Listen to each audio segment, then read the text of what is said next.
saya bilang jangan terjebak kita harus donasi itu dalam bentuk materi uang gitu, atau tanah gitu. Setiap insan kita, wabil khususnya insan pers punya peranan yang cukup signifikan, saya bilang begitu ya. Kita minta fatwa saja lah ke Dewan Syariah Nasional begitu, bagaimana peran insan pers untuk meningkatkan edukasi dan literasi wakaf kepada masyarakat. Saya pikir ini adalah menjadi bagian wakaf para insan pers ya, dimana kalau hadisnya kan jelas, barang siapa yang mengajak kebaikan kepada orang lain maka dia akan mendapatkan pahalanya sebesar apa yang dilakukan orang yang diajaknya gitu.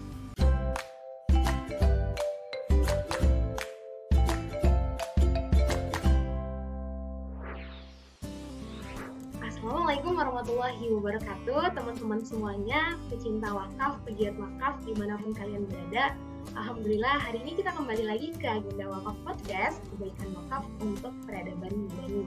Insya Allah bersama saya Hala, saya akan menemani dan berbincang hangat di wakaf podcast hari ini bersama dengan salah satu tamu spesial. Kita saksikan ya teman-teman, stay tune di wakaf podcast.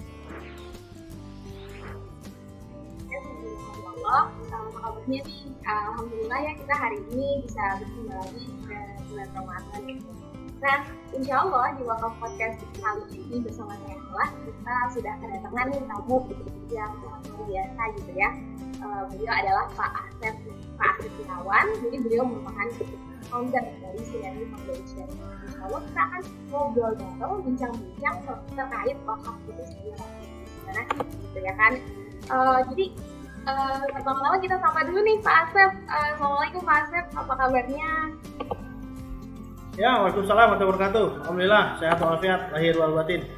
Masya Allah, alhamdulillah ya Pak ya. Semangat terus Pak ya puasa. Insya Allah.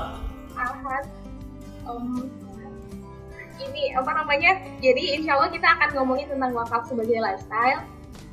Kita kan sering gitu ya Pak ya dengar yang namanya kayak halal lifestyle, terus minimalis lifestyle. Nah, ini pertanyaannya, kenapa sih wakaf itu harus, mungkin bukan harus juga ya, kita jadikan salah satu preferensi untuk lifestyle kita gitu Pak? Itu pertanyaan pertama ya.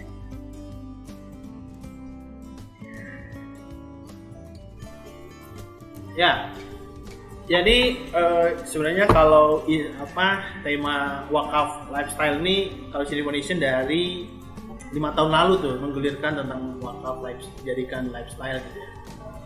Agar apa? Kalau wakaf ini sudah menjadi gaya hidup Muslim, harapannya kita tentunya berharap kita itu dalam masa hidup ini setidaknya jangan pernah sama sekali belum pernah berwakaf, ya. Karena apa? Ya banyak lah, Rasulullah SAW sudah banyak menyampaikan dalam hadis-hadisnya bahwa kalau kita ingin dimasukin sebagai orang yang cerdas, itu adalah orang yang banyak mengingat kematian dan mempersiapkan bekal untuk kematiannya tersebut. Nah, dari sisi ini adalah kita seharusnya sebagai pribadi ya, harus setidaknya semasa hidup kita harus pernah berwakaf.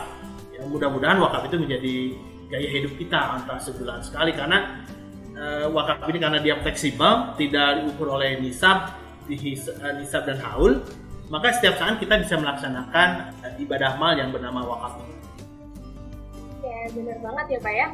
Jadi salah satu amal jariah juga sebenarnya adalah wakaf gitu. Jadi rugi banget ketika kita emang nggak bisa sekali seumur hidup berwakaf gitu. Ya. Cuman memang gini Pak, pandangan di berbagai masyarakat kita hari ini tentang wakaf itu masih diidentikan dengan yang namanya tanah. Dan mungkin beberapa orang masih menganggap wakaf ini adalah ibadah yang mahal gitu harganya yang harus dilakukan. Nah, kira-kira gimana sih cara kita tuh untuk meliterasi, mengasih tahu orang biar sebenarnya wakaf itu nggak sesulit yang kita pikirkan? Ya, sejujurnya Sinari Foundation sejak 2011 itu sudah menginisiasi lembaga wakaf, namanya Wakaf Pro 99. Memang kita gagas 2011 ini, dan kebetulan saya juga ini sedang berada di gedung wakafnya ya, yang memang kita bebaskan tahun 2011 dengan dana wakaf. Nah, waktu 2011 kita melakukan roadshow ke ratusan majelis taklim, perusahaan dan komunitas-komunitas peduli gitu. Waktu saya tanya khususnya tentang wakaf produktif ya waktu itu, Bapak Ibu boleh nggak dana wakaf Bapak Ibu ini kami gunakan untuk membangun rumah makan berbasis wakaf? Nah, dari 10 orang yang ditanya itu 11 orang yang menjawab tidak boleh. Ya. Jadi dari 10 yang ditanya 11 orang ini yang menjawab nggak boleh. Lalu saya tanya lagi yang kedua, boleh nggak dana wakaf Bapak Ibu kami jadikan hotel syariah? Itu juga sama, jawabannya 100% tidak boleh. Karena dalam mindset mereka wakaf itu tadi dikenal mungkin kalau di Indonesia 3M ya, madrasah, masjid, makam gitu ya. Bahwa itu juga bukan hal yang tidak baik karena itu juga merupakan pilar-pilar kehidupan yang harus kita naungi dengan spirit wakaf. Tapi saking anehnya di 2011 itu masyarakat masih belum aware gitu terhadap wakaf-wakaf kontemporer. Padahal di luaran sana waktu itu saya sandingkan dengan di Singapura gitu. Ya, waktu itu karena saya pernah berkesempatan di sana itu saya sampaikan, Bu, di sana itu ada loh sebuah institusi wakaf namanya Waris. Nah, mereka terkaget-kaget kalau Waris mengelola beberapa institusi atau entitas bisnis yang sumbernya dari dana gitu. Iya, jadi emang masih banyak ya Pak ya, tapi itu kan di tahun 2011, kira-kira kalau statistiknya di tahun-tahun sekarang gimana Pak?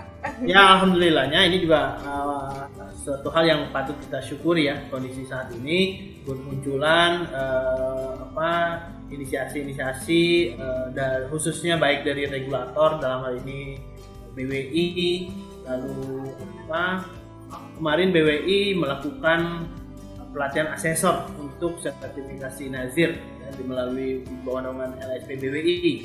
Alhamdulillah saya ikut jadi salah satu peserta asesornya dan alhamdulillah sudah lulus dengan nilai kompeten gitu ya. Lalu dari 40 peserta alhamdulillah semuanya bisa lulus. Nah, artinya di saat ini sudah banyak lembaga-lembaga mungkin yang basisnya lembaga zakat infak sedekah saat ini sudah membuat sebuah lembaga rintisan yang memang difokuskan untuk mengoptimalkan dan meningkatkan literasi dan edukasi wakaf. Meskipun masih jauh dari ideal ya, tapi karena ini butuh synchronize juga antara regulator dengan operator di lapangan, antara pemilik kebijakan dengan teman-teman Nazir di lapangan yang ada kalanya boleh jadi ada peraturan-peraturan yang secara di lapangan itu agak susah juga dijalankan. Tapi alhamdulillah peningkatannya cukup signifikan, tapi tetap kita harus terus senantiasa mengilmui diri, memberikan ruang kepada diri kita semua sebagai para pegiat wakaf untuk mengembalikan value atau ruh wakaf ini bisa sesuai dengan kaidah syariahnya. Berarti secara statistik emang meningkat ya Pak ya, secara signifikan. Ya, sangat. Alhamdulillah banget, udah banyak juga regulasi yang dibuat dari BWI dan sebagainya. Nah, saya juga kemarin sempat pernah membaca gitu ya Pak di United Foundation itu kalau nggak salah ada yang namanya program Firdaus Memorial Park gitu ya, kalau nggak salah. Iya, jadi itu kan menarik banget sebenarnya konsepnya. Memang tadi masih banyak orang yang belum tahu.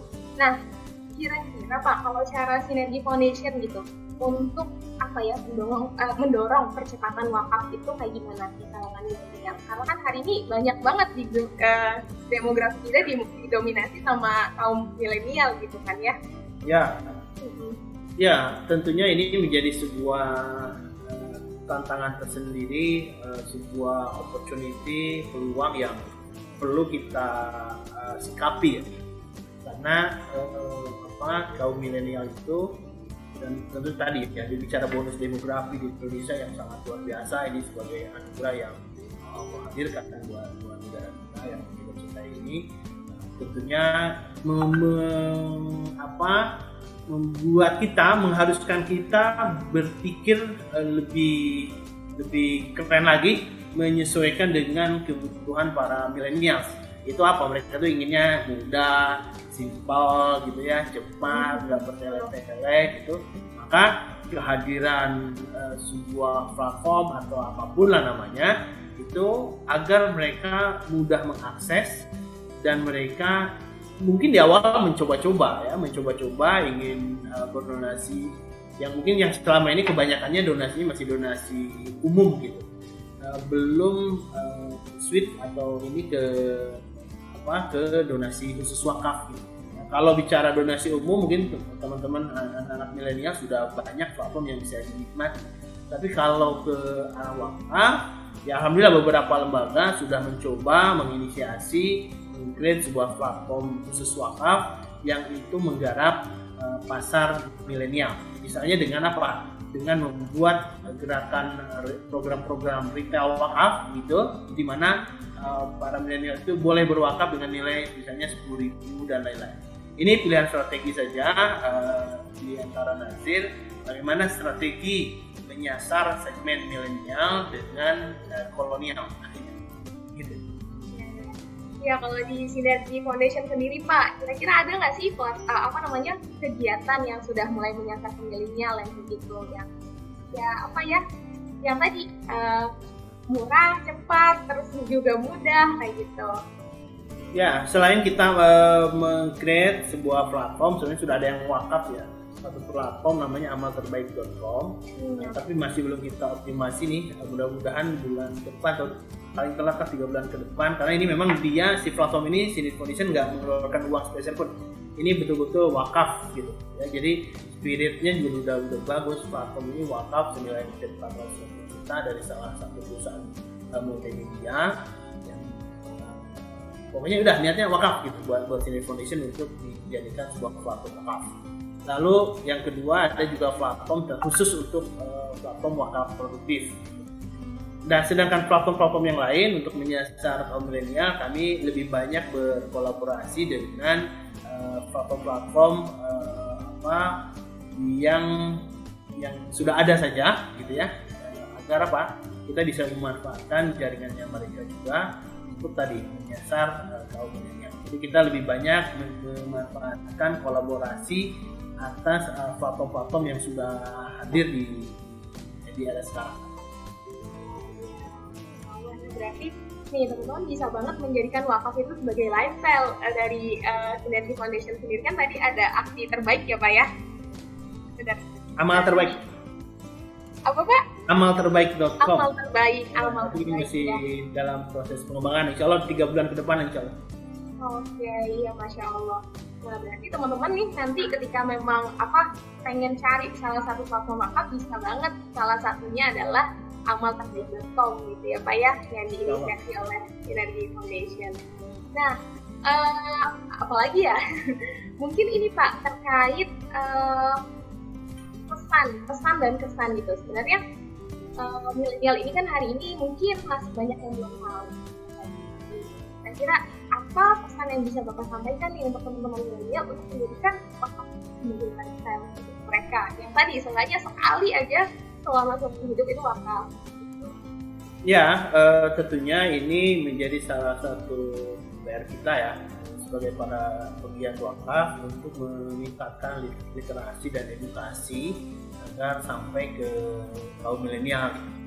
Hanya ada kalanya memang di lapangan ditemukan bahwa orang yang sadar wakaf itu orang-orang yang memang sudah usia 50-60 tahun ya, yang mungkin dari sisi kalau bicara produk dia ada produk lifestyle-nya itu dia kan sudah masa di kedewasaan gitu ya, dia sudah mikirnya itu udah mikir gimana nih saya pulang gitu ya dan lain-lain. Tapi kadang-kadang anak milenial kan dia merasa gue kan masih muda gitu ya, kayaknya masih jauh banget gitu meninggal, padahal yang namanya meninggal kan tidak muda dan tua itu bukan syarat gitu. Sakit sehat itu juga bukan syarat untuk meninggal gitu.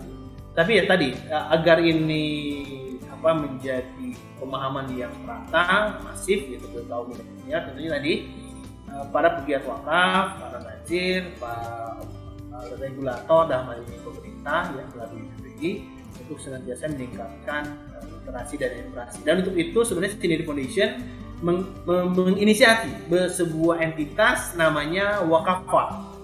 ini baru Jumat kemarin kami Wakapa itu Wakapreneur Academy.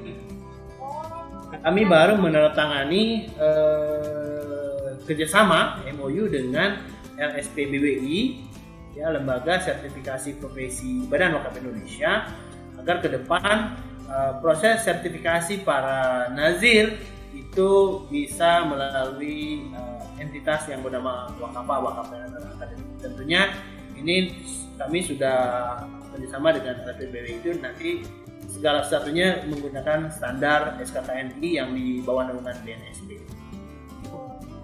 Menarik banget Pak, Wakapreneur Academy. Oke, nah itu sebenarnya untuk nazir yang pengen bergabung aja atau kita pengen belajar wakaf nih Pak, bisa bergabung juga di sana?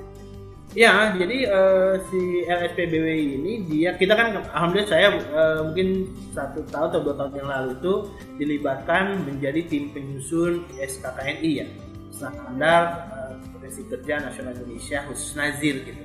Bagaimana agar nazir ke depan itu menjadi nazir yang profesional. Artinya profesional itu dia paham dari mulai step menerima harta benda wakaf, lalu mengoptimalkan, memproduktifkannya, lalu sampai ke dimensi menyalurkannya ke mauquf lain. Agar apa? Agar kalau hal ini sudah terstandarisasi, maka nazir itu dia punya kapasitas khusus, punya standarisasi dalam tata kelola wakaf. Nah, kalau sudah punya standarisasi, lalu masyarakat menilai bahwa nazir ini memang profesional, dia paham terhadap apa yang harus dilakukan sebagai tugas dan fungsinya nazir, maka itu akan menimbulkan trust atau kepercayaan yang tinggi dari masyarakat. Sehingga apa? Sehingga apa-apa yang menjadi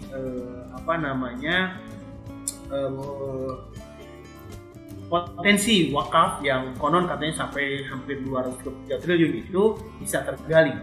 Karena boleh jadi banyak masyarakat yang sekarang menitipkan harta wakafnya itu ke pribadi-pribadi karena masih belum melihat lembaga atau nazir yang betul-betul bisa menunjukkan profesionalitas dalam hal tadi, dari sejak penerimaan, mengelola sampai menyalurkannya ke mauquf lain, ya. Karena kalau bagi Sendiri Foundation, kami tidak serta-merta mudah menerima aset wakaf, ya. Kami banyak sekali menolak aset wakaf, ya. Karena apa? Kalau bagi wakif menyerahkan harta benda wakaf, maka selesailah pertanggungjawaban dia atas harta tersebut di hadapan Allah. Tapi bagi nazir itu menjadi hari pertama sampai yaumil akhir mempertanggungjawabkan bagaimana aset Allah itu dia bermanfaat buat umat atau sebaliknya. Nah, maka sekali lagi kalau kami sebagai nazir di Sendiri Foundation tidak serta-merta menerima aset itu. Kami harus melakukan kajian visibility study, apakah aset ini bisa dikembangkan atau tidak. Ya, contoh, sudah banyak sekali lah aset yang kami terima kalau misalnya si wakif memberikan catatan atau harapan, Pak Asep tolong dibangunkan masjid, pesantren, anak yatim, dan lain. Wah Bu, kalau kayak begitu diurus sendiri saja. Ya, kami tidak sanggup mengelolanya karena bagi kami tatkala ikrar wakaf terjadi, maka itu menjadi awal pertanggungjawaban kami di hadapan Allah sampai yaumil akhir.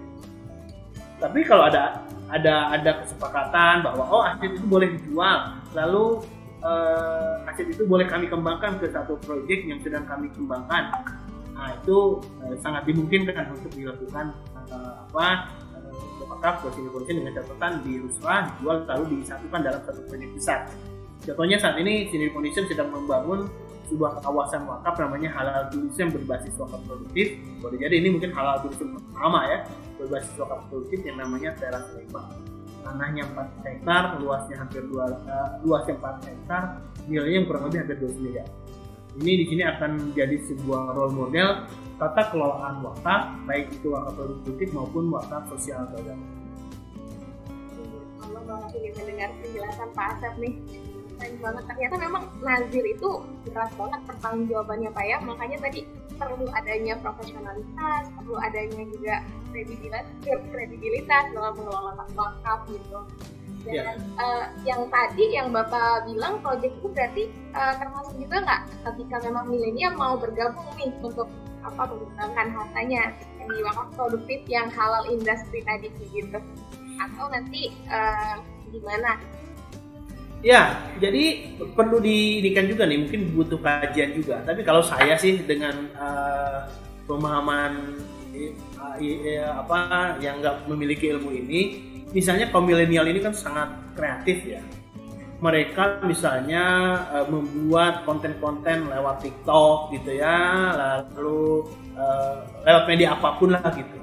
Tapi yang disampaikan adalah bagaimana tentang edukasi dan literasi wakaf. Ini juga saya sih melihatnya sebagai giat wakaf lah gitu ya, yang punya ilmu begitu.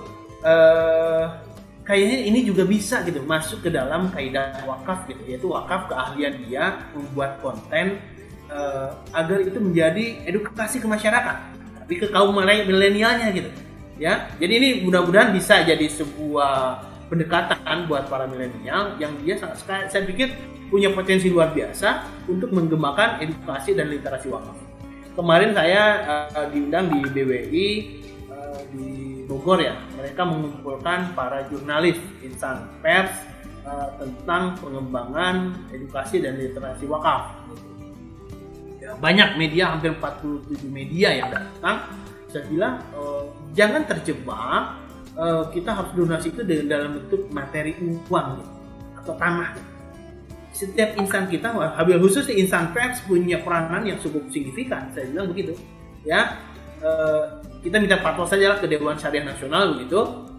Bagaimana peran insan pers untuk meningkatkan edukasi dan literasi wakaf kepada masyarakat. Saya pikir ini adalah menjadi bagian wakaf para insan pers ya, dimana kalau hadisnya kan jelas, barang siapa yang mengajak kebaikan kepada orang lain maka dia akan mendapatkan pahalanya sebesar apa yang dilakukan orang yang diajaknya gitu ya. Maka saya kemarin ke teman-teman di insan pers, mereka sangat semangat sekali ya. Ayolah Kang Asep, kita kembangkan betul nih tentang perwakafan, karena mereka terkaget-kaget juga tatkala saya presentasikan bahwa wakaf itu harusnya bisa menopang seluruh sendi-sendi kehidupan umat manusia sejak lahir sampai meninggal. Dan ini bukan hanya bicara sejarah, ini bukan hanya bicara masa lalu. Siniri Foundation sudah menghadirkan sebuah entitas baik di bidang pendidikan dan kesehatan sejak lahir sampai meninggal. Lahir misalnya kita punya rumah belajar cuma-cuma yang alhamdulillah sudah 17 tahun hadir, membantu 10.500 anak gratis tanpa dipungut biaya spesial pun, sampai kalaupun dia harus tindakan sesar ya itu dibiayai tanggung 100% oleh zakat. Ini hybrid antara wakaf dan zakat infak. Tanahnya wakaf, bangunannya wakaf, alat kesehatannya wakaf, operasionalnya dari zakat dan infak sedekah. Syukur-syukur sebenarnya bisa diwarnai oleh hasil wakaf, karena kalau sudah ada hasil wakaf maka penerima manfaat di rumah bersalin ini bisa jadi bukan hanya mustahik zakat, tapi boleh jadi mauquf alaih dari hasil wakaf, sehingga penerima manfaatnya bukan hanya mustahik zakat yang 8 asnaf, tapi boleh ke yang lebih tinggi lagi posisi ekonomi. Lalu di bidang pendidikan kita punya Kutta Manfaat yang bisa dinikmati oleh semua kalangan, anak orang kaya gratis, orang miskin gratis. Kan ini kita ingin menghadirkan nostalgia yang konon kata ahli sejarah menyampaikan dulu itu semua sendi-sendi kehidupan manusia sejak lahir sampai meninggal semuanya ditopang oleh wakaf. Lalu diakhiri kehidupan ini dengan meninggal, maka kita hadirkan juga taman wakaf pemakaman muslim Firdaus Memorial Park. Ya, saya bilang kemarin ke insan pers, kalau hari ini ada yang meninggal, saya berikan layanan gratis dari mulai kain kafan, memandikan, ya, menguburkan, ambulan, semuanya gratis. Mereka ketawa aja. Gitu. Oh, lalu satu lagi, kita juga menginisiasi sebuah korporasi berbasis wakaf, namanya Wakaf Pro 99 Corporation. Agar apa? Generasi anak-anak kita, teman kita, dia bisa bekerja di institusi tapi basisnya wakaf. Ya, kami menghadirkan sebuah perusahaan multimedia namanya PT Wakaf Pro Multimedia Internasional. Di bidang properti namanya Wakaf Pro Property Land. Di bidang skincare berbasis minyak asili namanya Wakaf Pro Lintang Nusawangi. Nah, kalau kayak Halah nih misalnya mau biar lebih kinclong gitu, menggunakan namanya sebuah brand gitu dari PT Wakaf Pro Lintang Nusawangi. Sudah ada 17 brand yang mereka membuat produknya di PT Wakaf Pro Lintang Nusawangi. gitu Mbak. Ternyata ya Pak ya, udah banyak sekali sebenarnya kalau milenial tadi sebenarnya ini salah satu apa ya, lifestyle yang harus diikutin gitulah ya. Jadi memang kalau sekarang kan lagi sibuk-sibuk investasi, sebenarnya Nazir itu adalah manajer investasi, betul nggak Pak? Iya betul, dia sebagai investment management, tapi dia kalau bukan sebagai pebisnis, jangan coba-coba ngelola bisnis langsung. Ya, di sini Foundation kami nggak ada perusahaan-perusahaan yang dikelola oleh kami. Saya nggak pernah megang perusahaan itu. Yang mengelola adalah orang-orang profesional yang punya kapasitas, punya kapabilitas terhadap usaha yang dijalankannya. Karena hadisnya jelas, jangan berikan sesuatu apapun bukan pada ahlinya. Ya, diberikanlah sesuatu pada ahlinya. Kalau tidak, tunggu kehancurannya. Gitu. Oke, sekali ini sangat inspiratif, banyak banget insight yang didapat gitu ya Pak ya. Ternyata emang potensi wakaf itu sangat-sangat luas terbuka di luar sana, dan memang kita perlu juga kayak gitu untuk menjadikan wakaf ini sebagai lifestyle tadi. Karena tadi bukan cuma sekedar kita berwakaf, ngasih uang, ngasih tanah, tapi ternyata bahkan konten yang kita buat itu pun juga bisa diwakafkan gitu ya Pak ya. Ya, wakaf subscriber kan dah, tuh keren tuh. Misalnya ada seorang artis misalnya. Kang, follower saya misalnya 5 juta atau 10 juta. Ayo, mana konten yang mau dipublish ke follower saya? Saya wakafkan aja nih, gitu ya, follower saya untuk mengedukasi dan itu. Ini kan dahsyat. Bahwa itu apakah ini masuk ke kategori wakaf dan lain-lain? Nah, itu kajiannya bukan di saya. Itu ke dewasanya saja. Gitu. Tapi saya sebagai orang awam melihatnya semua insan, semua manusia dengan potensi yang ada, anak-anak milenial, saya pikir kita bisa mengajak mereka terlibat aktif dalam meningkatkan edukasi dan literasi wakaf dengan potensi yang mereka miliki. Itu keren banget Pak. Tadi top. Yang terakhir, kita semua bisa memberikan apa yang sesuai potensi kita untuk diwakafkan gitu berarti ya Pak ya. Yang saking luasnya tadi. Oke, mungkin terakhir ini Pak, apa ya, kayak semisal motivasi gitulah, salam penutup sebelum kita akhiri podcast hari ini gitu. Ya, ini saya sebenarnya terinspirasi dari hadis Rasul yang menyatakan kalau Rasulullah SAW absaruhum lil mauti dzikra wa sanahum lima badau tidak ada mereka. Waktu itu Rasul kedatangan oleh orang Ansor dan dia bertanya, ya Rasulullah, muslim manakah yang baik gitu? Muslim manakah yang mulia? Muslim yang mulia itu muslim yang paling baik akhlaknya di antara mereka. Lalu orang Ansor ini bertanya lagi, ya Rasulullah, mungkin manakah yang cerdas? Mendengar pertanyaan ini Rasulullah menjawab, absaruhum lil mauti dzikra wa sanahum lima badau tidak ada mereka. Muslim yang cerdas itu adalah Muslim yang senantiasa banyak mengingat kematian dan mempersiapkan bekal kematiannya tersebut, itulah orang yang cerdas. Maka saya sering menyampaikan ke teman-teman atau ke para calon wakil, sudahlah kita itu jangan bersusah payah memikirkan kalau saya meninggal apa yang saya tinggalkan buat anak saya. Anak saya tinggal di mana, anak saya rumahnya di mana, anak saya makan apa. Bahkan ada yang sampai memikirkan 7 turunan saya itu seperti apa nasibnya. Saya bilang yang harus dipikirkan adalah bagaimana kalau ibu meninggal, bagaimana kalau bapak meninggal, bekal apa yang sudah kita bawa. Karena itu yang akan menjadi bekal kita sebenarnya. Kita sudah meninggal, nggak mungkin kita masih memikirkan anak cucu kita. Ya, maka saya bilang dalam sebuah ngobrol diskusi ringan gitu dengan calon wakil itu, coba deh ditimbang harta yang ada, tabungan, deposito, tanah, rumah, ada berapa unit gitu. Lalu di sebelah kirinya lagi timbang itu berapa yang sudah diwakafkan. Jangan dijakatkan. Kalau dijakatkan itu seperti kita membuang kotoran, karena itu wajib hukum.